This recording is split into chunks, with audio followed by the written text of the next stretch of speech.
Just first of all, just want to congratulate Drew Stevens for being recognized Big Ten Special Teams Player of the Week. Certainly came up with a big field goal, and a couple other guys right now that have made semifinalist list. You know, Cooper DeJean with the Thorpe Award. Certainly Jay Higgins playing great football with the Butkus Award, and then Joe Evans with the Bullsworth Trophy semifinalist. So just happy to see those guys, their efforts really being recognized. Saturday, certainly a hard-fought game. Unique experience certainly for the team, unique environment and challenge that way. And then I think it was probably a pretty special experience for our fans. I imagine they had a good time, and certainly a novelty there. But the bottom line is really just a hard-fought game. Both teams, kind of squaring off there, and then some good complementary football. Start the third quarter, certainly with a good defensive stop, getting the punt block, and then converting that into a touchdown. Goal line stand was, just outstanding by the defense, and they continue to play really well. And that's certainly, something we're going to need. And thought the offense did a great job with the 2-minute offense, executed really well. Good to see the execution there, and then the conversion by Drew, and special teams are there when we need them. So that's probably, just kind of really representative of November football, and probably more of that to come here in the next couple of weeks, certainly. First thing about Rutgers, I would just say, well, let me back up. I'll tell you the captains, same 4 guys as last week. We got Joe Evans, Jay Higgins, and Logan Lee defensively, and then Luke will be representing the offense, Luke Lachey. Injury-wise right now, I don't see Stevens being ready, maybe, but I doubt it. And then up in the air, got a bunch of guys up in the air. It's that time of year, and it's a physical football game, so that's kind of the situation there right now. Moving on to Rutgers, we played them last year. Certainly, I think it's like night and day right now if you think about it. Played them early in the season. It was the last week of September, I believe, and first Big Ten game for us out there. And so a lot of games have been played since then, and now we're well, deep into the season. And, they were a team trying to get in their footing last year. Now they've got their footing. They're playing outstanding football. It's not a huge surprise.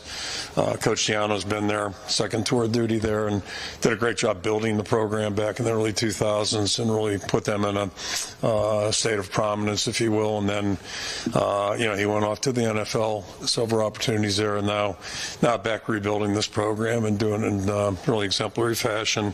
And again, not surprising if Coach Giano's got a good staff. They clearly have an identity, vision of where they're going, what they want to look like and how they want to play. And bottom line, it's working really well. They're doing really good right now, 6-3 record, and look really good on tape. And they've got a good football team. One of the top running backs in the Big Ten, big physical offensive line, good receivers that'll block, and they're veteran guys. All those guys are seniors, the 3 top guys.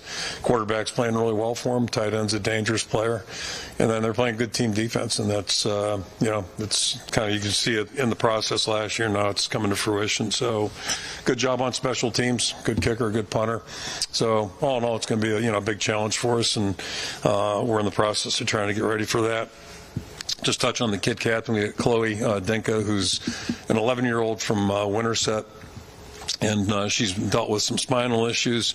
Had an 11-hour surgery, imagine that, where they took a mass out that was kind of limiting her ability to sit and move.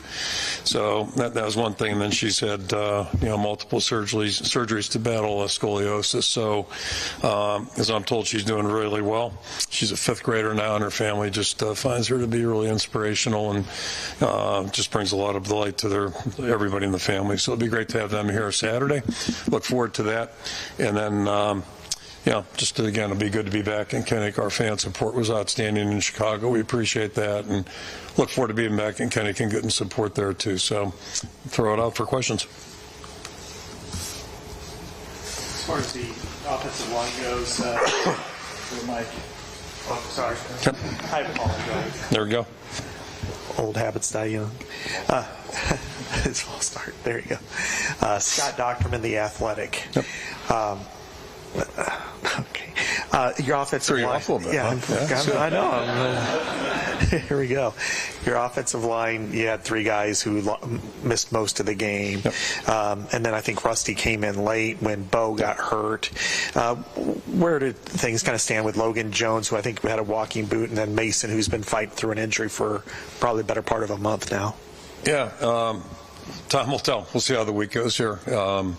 It's November, so we're dealing with a lot of that stuff. We had a lot of it going into the bye. And the bye got a lot of guys cleaned up pretty well, so it helped immensely. We don't have the luxury of taking a week off now, so the guys are working back, and we'll see who can do what on Saturday. But keep our fingers crossed. Chad Leistikow, Des Moines Register, along the same lines. Seemed like to us Tyler Ellsbury stepped in and played a nice game. What could he do for you this week? If he had to step in at center or maybe even guard if you're light there. Where do you see him kind of contributing, I guess, this week? Yeah, he did it last year a couple times too, and he's been practicing pretty steady. So first things first. Yeah, he did a really nice job stepping in. That's tricky, tough position, a lot of pressure, and thought he overall did a really good job. So anytime you do that, it helps earn confidence. First of all, for yourself, I think, and then hopefully at least for yourself, and then also I think you and the coaching staff, the teammates, feel better anytime they see a guy out there and they're working with them and they have confidence. So you never have enough depth, you never have enough guys that can play successfully, and hopefully this will help move him forward. But I thought he did a nice job, handled himself well, and played with poise. And we'll see how it goes with Logan, but he may be in there again at center, or to your point, he's really a versatile guy. He can play probably all positions on the line. So just really proud of what he did Saturday. John Seppi, Cedar Rapids Gazette, going up against a Rutgers team that can obviously run the ball well. It seems like your run defense has really taken another step the last 3 or 4 weeks. What do you attribute that to? It's like our whole team. Everybody's just out there working every day in practice, and we got good guys, good quality guys, got good experience on the defensive side, and the areas maybe where we had the most question marks, guys are doing really well. Jay Higgins, start there, and then Nick's really comfortable now and playing well. And for us, the way we're built, if our linebacker play isn't good, that's going to be an issue. Same thing at the safety play. So, we got 4 pretty veteran guys in those spots, those critical spots, and the guys up front are doing a good job for the most part. And so it's in our conference, you got to be able to play the run. Any conference, I think you really have to be able to play the run if you're going to be good defensively, and we're doing that. This is going to be a different challenge though, because this back is a really good football player. He's got 1 million carries. He's out there all the time. And then their quarterback's a really good run threat too. I mean, he's a guy that is a big part of what they do. So, it's a little different dimension, a little different division of labor, if you will, out there. Tom Kakert, HawkeyeReport.com. Kirk, I wanted to ask about Cooper DeJean. He played a little bit on offense. What's kind of your thoughts moving forward with him? How much can he play on offense? What do you kind of see as a max number of snaps? Just general thoughts. I gave you the wrong answer the other night. I should have said that. I was reading a couple emails, and people suggested, boy, why don't you get Cooper on offense? But you're asking the $1 million question: how many snaps can a guy play? No, now Kennick played both ways. The game was a little bit different back then, and we didn't have the TV timeouts, and games didn't take 6 hours to play. But it's a tough one. But I do know this: he's extremely valuable on defense. He's extremely valuable on special teams, and so where do you give? Where do you take? And we've got a pretty good thing going defensively right now, so you really worry about disrupting that, and. Same thing on special teams. If we can get the ball in his hands, he gives us a chance as a return guy. So, obviously I think he could really help us offensively, but again, so could a Micah Hyde. But, you got to weigh things out and try to make sure you're doing what's best for the overall picture. And that's, and nobody knows, what the right number is, or, when a guy's going to get hurt. You don't know those things. But I know this: we're missing some guys right now that aren't playing, that aren't coming back this year, and we can't take another torpedo on that front end of that. Elliott Clough, Rivals. Caleb Brown gets his first catch here at Iowa, wearing a different number late in the game on that ball from Deacon. Just thoughts on that play specifically, but also Caleb getting his first catch here at Iowa. Yeah, two initial thoughts. It looked like a football play. We had good protection. Deacon stepped up and threw the ball and really made a very nice throw. Then, you hope a receiver, that's why they call them receivers, you hope they'll receive the ball and secure it. I think the more impressive part, he fought for 4 or 5 yards after he got the ball, and that was critical at that point. Just to, we were confident we didn't have to move it too far, but just to move it without putting things at risk. So I thought that it was a great play. The play overall was a great play, and it was good for him to break in, if you will. I didn't realize it was his first catch until after the game, but that's a good start. Hopefully more to follow. Excuse me.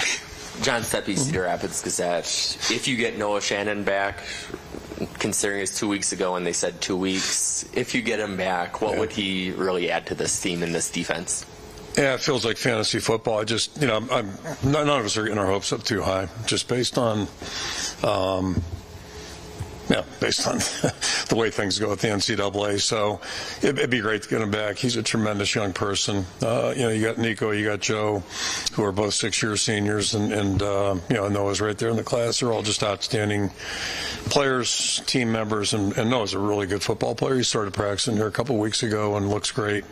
So it'd be great. And to me, it's personal commentary. I just think it's the right thing to do. I'm not confident that's going to happen, but there's no doubt it might be the right thing to do. And we'll keep our fingers crossed. Tyler Tashman with the Des Moines Register. I don't know if Caleb Johnson was out there for a snap on Saturday. Is he dealing with an injury, coach's decision? What was that attributed to? Yeah, and there's no drama or nothing going on. We're just playing the guys right now that have practiced the best and practiced best through the bye week, and in our minds have played the best at this point. So but it's an open competition. Everybody's got a opportunity out there, and it's day to day, week to week. That's just how we do things. And watching them on film against Rutgers last year, we ran the ball well. So hopefully we can get them up and running here, and probably gonna need all those guys. So I'm really proud of LeSean. He had one of the worst plays of the season, and since that play, he's bounced back and really played well, and that's what good players do. So I'm proud of the way he's handled that, and hopefully he'll continue to keep playing like he has been, really help us out.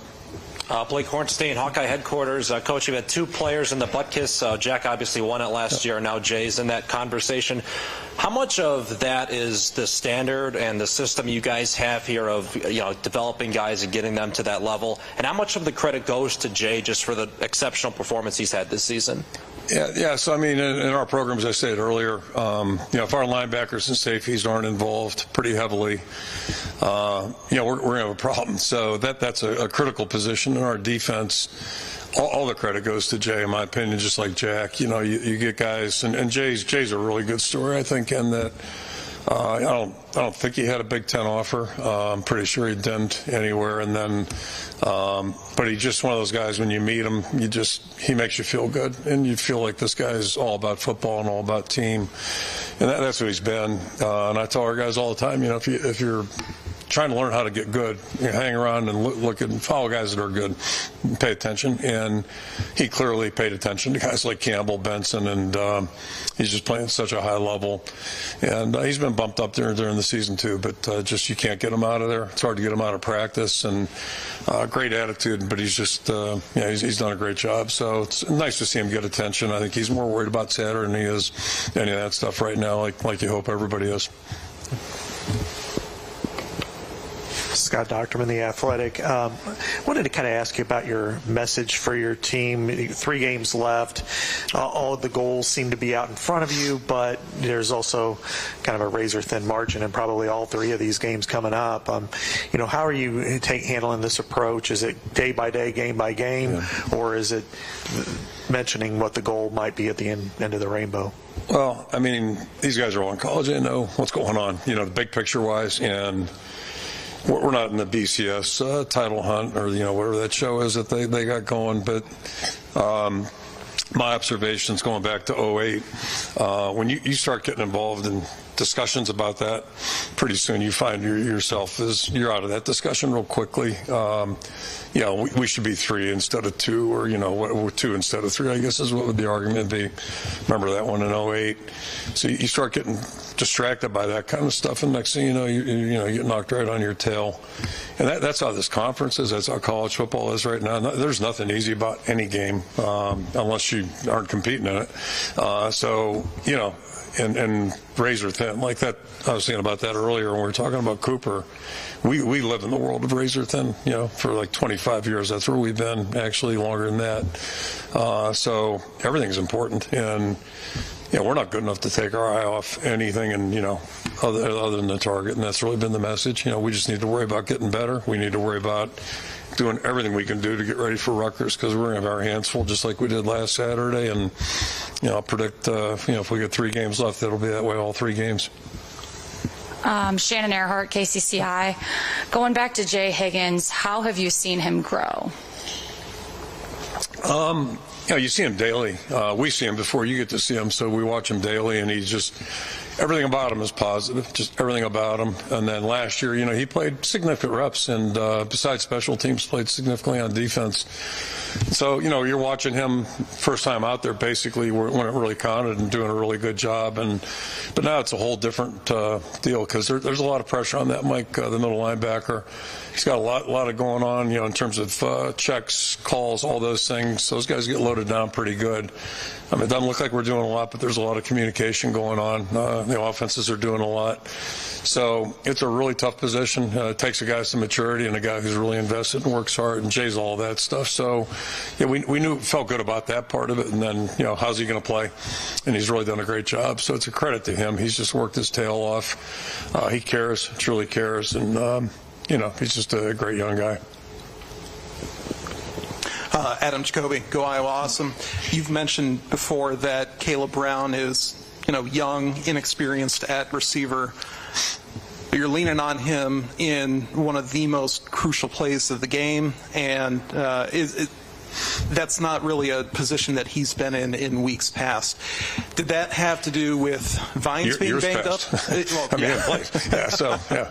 that have to do with Vines being banged up, or just some growth that you've seen from him in the recent weeks, or why was he on the field at that point? Yeah, I mean, Deontay was out at that point, and it's next man in, next man up, and that's we talk about it all the time. Some guys listen better than others, but if you do get opportunity, you never know what's going to come typically, and it is opportunity to do something, get noticed, and get noticed in a positive way, and came up big in a really big time. That was a critical play, obviously, in the game, and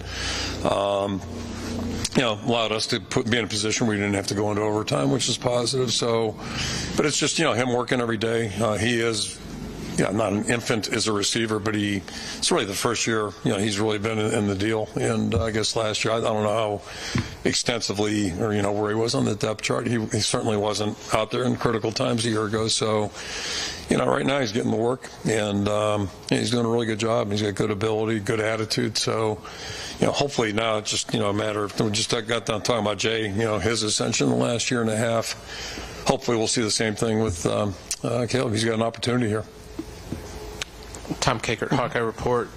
Kirk, I want to dive into kind of how you guys, margin for error, you've talked about very, very thin right now. Mm-hmm. We're always thin. Yeah. But how do you teach, coach guys to play in those situations where, it's a one-possession game? Because you guys seem to come up on top of those situations on a regular basis. How does that happen? Yeah, I guess the good news is we get a lot of practice at it, a lot more than some teams, like Ohio State, right? So, but it's again, that's the world we live in. I think a big part of anything you do in life is understanding. I couldn't run when I was playing. I could not run, so that wasn't going to change. So you find a way to be successful given who you are, what your abilities, what your conditions might be. in football they change. Injuries change them, weather might change them, whatever. So you just try to you try to bend and yield towards who you are, what you can do. Our 02 team was very different than the 04 team, but they were both extremely successful. And so you just try to find a path that's going to work for you at that given time. And it's as we know, it changes almost daily, certainly weekly. But now we're 9 games into the season, so every team starts to build an identity, and I think it's pretty clear who we are, what we are. So let's embrace that, and let's work on finding a way to be successful, knowing who we are. And that's pretty much all I know. I mean, it's like how we've done things for 25 years, and when I was here for the 9 in the 80s, it's pretty much the same deal. It's always funny, or interesting when you get further away from something. I don't know if romanticizing is the right word, but every now and then in fact, I keep a couple just for, reality checks, like our depth charts from 02 or 04, and you forget, oh my God, that guy was second team on that team. Like, hold it, big drop off. But that's a reality, and it's not that way everywhere, but it's more that way at most schools as opposed to. I mean, I was at Pitt in 1980. We were second in the country, and 6, maybe 7 linemen you could put into a game. So you would think, the number 2 team in the country would just be totally endowed, but that wasn't the case. So that's, you just try to deal with that the way it is and the best you can. But it takes the right kind of people too. You got to have the right people. That's first and foremost. Chad Leistico, Des Moines Register. Noticed Marco Lainez took the 2 reps at quarterback the other day, at least in the pregame. What is he kind of, I guess, can you share with us what growth you've seen from him throughout these, 4 or 5 months he's been on campus? Yeah, he's done a nice job. And, I mean, it's not a deep pool there. We have 3 guys, and then Tommy Polholski, who, I swear to God, I'm glad he's okay, but he had the flu for probably 10 days. I don't know, literally. So, at one point we had 3 guys out there on the field during the bye week and previous. But no, Marco's done a good job, and it's a position where we don't have a lot of depth or experience right now, so we're letting all 3 guys work, and all 3 of them are doing a good job. Matt McGowan, the Daily Iowan. I was talking with Kyra Fisher earlier today, and he said you were the one who told him he would be on scholarship. It was during practice. And what do you remember from that day, and what has Kyra meant to this team? Who was it? I'm sorry. Kyra Fisher. Well, I mean, yeah, we just got done talking about Jay.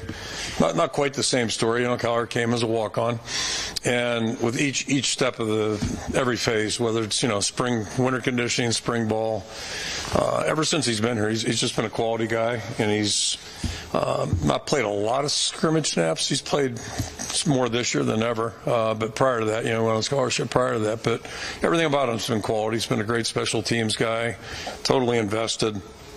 He's really matured physically and mentally, which is what college football is all about. It's the fun part about it. So there was no question in our mind at that time. Like he deserved the scholarship more than had earned that, just by being a good team member. And we were kind of stacked at linebacker a year ago, so he wasn't going to be in that starting lineup, but he was every bit as important. He was every bit as invested. And, going back to how do you build a winning football team, not everybody's going to be a starter, but guys can still be like starters, act like them, be mature, and that's what Jay did before he got his opportunity. And, we're all, just really thrilled Kyler's on our football team, and it's been fun to watch his growth and development. So, and I'm not a big one for popping out of a cake that you got a scholarship, that kind of stuff, or we don't social media that stuff, but it's still pretty significant. It's a heck of a deal for those guys. Yeah. Scott Docterman with The Athletic. I wanted to ask about Addison Ostrenga because he follows a somewhat of a similar pattern than some of your other tight ends have in the past, playing as a true freshman. Mm-hmm. Sam did that. It's kind of flipping a coin between TJ and Noah got to play even before that. In what areas have you seen him make those strides? And it seems like each and every game he's doing something a little bit better than he did maybe a couple weeks ago. And what do you think his trajectory is right now? I don't want to predict where he's going, but he's just everything about him. Some of the guys were just talking about, like Jay. Addison was under-recruited.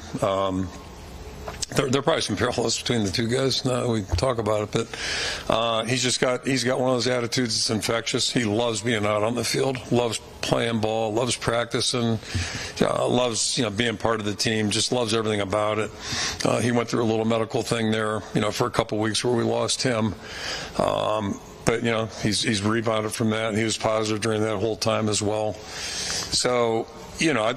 Comparing him physically and all that, I mean, there's jury's still out on all that, but the commonalities, he's just a football player. He's a guy that loves playing. There's nothing he doesn't like about this whole thing, and it's infectious. It's when he's in the huddle, we're better off with him in there because of the way he operates and the energy that comes out of him, just from being out there. And some guys have that ability. It's just how they're wired. He just happens to be one of those guys, and he's playing good football too. With again, talk about a limited experience, but he's really doing a good job. For that position right now, he's experienced, but for college football, he's not really experienced. Chad Leistikow, Des Moines Register. Always wanted to ask you this: have you ever seen the movie Moneyball? Or read the book? Yeah, I have watched it. It's funny. So kind of piggybacking off Tom's question, Winning in the Margins. That was a movie about finding ways others weren't, I guess. Are there areas where you feel like you've honed in on who you are, like net punting, penalty yards? Those are categories you guys do really well. And does that movie, I guess, resonate with you as a baseball guy and football guy? Yes and no.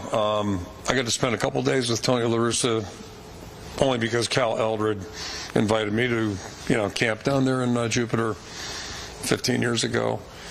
I wouldn't say he's anti-Moneyball, but I just his mode of operation, like I could identify with, and got unbelievable respect and admiration. And I'm just some guy, and he's treating me like I'm a peer. Just a super impressive guy. And then, you get me telling stories here. One of the highlights this weekend, outside of the win for me, I was getting to visit with the clubhouse guy, who's an interesting guy in Wrigley, a longtime Chicago guy, and he's pure Chicago. I'm proud of it. Colorful language. I think he's 45 years maybe. And so, I asked the obvious question, like, he's in the visitors clubhouse. Who's your all-time favorite? Guess who he said? Not one La Russa. Even better. I'm from Pittsburgh. Jim Leland. Yeah, hell yeah. So, and during that trip to, when I got to be in the camp, there were several highlights, but one of them was getting to stand between La Russa and Jim Leland. Leland smoking butts. Like, he had probably got 5 of them done in, the 25 minutes we stood there. Big college football guy, and he's a teacher, a coach. He could coach football, and so could La Russa. I mean, they're just they think that way. But there's penalties are really important. That is something we can't control. There's certain things we can't right now, but that's something we've got to be good at, or we're going to be in trouble.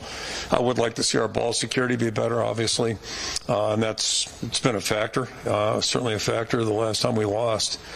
But some things you can control better than others based on who you are and what you are and where you're at, experience-wise, all those types of things. So, you got to be reasonable, but. No, it was a fascinating movie. I really enjoyed it, and you learn from everything. And it's not always like 100% this, 100% that. You just try to pick and blend into whatever might benefit your program.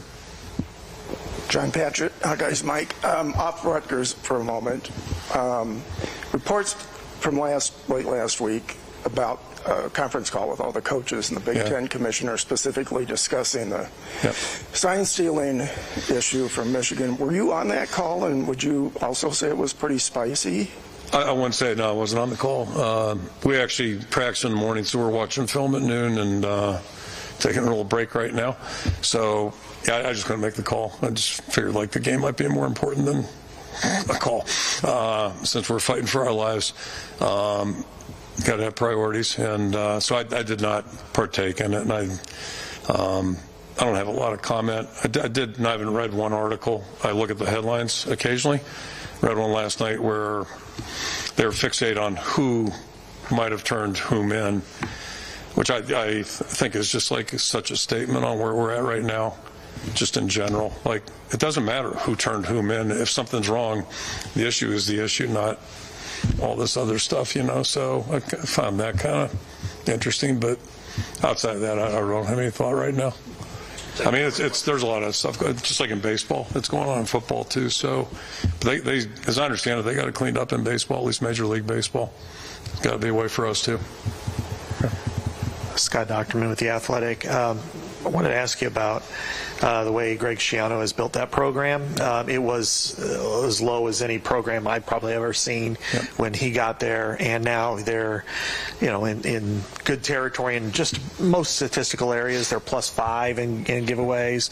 Are you surprised at all that he was been able to do this where he is, and kind of in a second act in a different league? Yeah, there was personal commentary. I thought a great hire. Whoever made it, smart, and I know Greg. It's not, I don't want to like name drop, we're me and Greg, but I know Greg certainly, and I certainly know who he is and what he's about as a coach and as a person. Got great respect for Greg in all areas. And I think if you just watch the evolution of the program and their team, to me, and I'm literally 1,000 miles away, 800 miles away, just he's been unflappable. He knows where he wants to go, and it's coming into fruition now. Like the improvement they've made in however many months this has been, 14, 15 months. It's really impressive. Not surprising, but really impressive. And that's, he's done a good job. They've done a good job recruiting. Coaching staff's clearly on the same page. And they coach their guys like they're developing them. They're making them better. And a lot of the same guys we played last year are playing now, and they're playing better. So that's a sign of good coaching. And again, I think he has a good, at least from my impression outside looking at it, he's got a really clear vision of where he wants to go. And I don't know the intricate details from, I think, 01 to 11 or whatever it was when he was there. My guess is it's probably a pretty similar approach. I think he's a guy that's always had a pretty good idea of what he likes, what he wants, what he doesn't like, and that isn't afraid to stick to it. He doesn't, not that he won't adjust it or tweak it, but he doesn't, bend to somebody saying this or that. He just, does what he thinks is right, and it's paying off for him. Yep. John Steppe, Cedar Rapids Gazette. Going back to Jay and Kyler, how influential do you think that spring of 22 was, where Jack and Seth weren't in and they were getting some of those reps? Oh, yeah, it was a bonus. That was, you hate to see anybody out, but that's typical in the spring. Guys have to get surgeries, whatever. But again, the credit goes really to Jay and Kyler. Those guys, some guys take advantage of opportunity better than others, and these stories don't just happen. It happens because the right individuals make it happen, and you just never know when that's going to come. But when the door does open, you got a chance to jump in there and do it, just like Addy. I mean, Addy's doing the same thing right now, and he would have been our third team guy right now. He's our nominee for the Mackey Award. That's what we got. So, but he's done a good job because he's been into it ever since he got here, and that's commonality with all these guys. They're focused on the right things, they're serious about it, and they work hard. And then, again, just like we're talking about what's going on at Rutgers, there's growth with those guys on a daily basis, which is not real dramatic, but it is over months. All of a sudden, like, oh, this guy's pretty good. Yep. Okay, thank you. Thanks, everybody.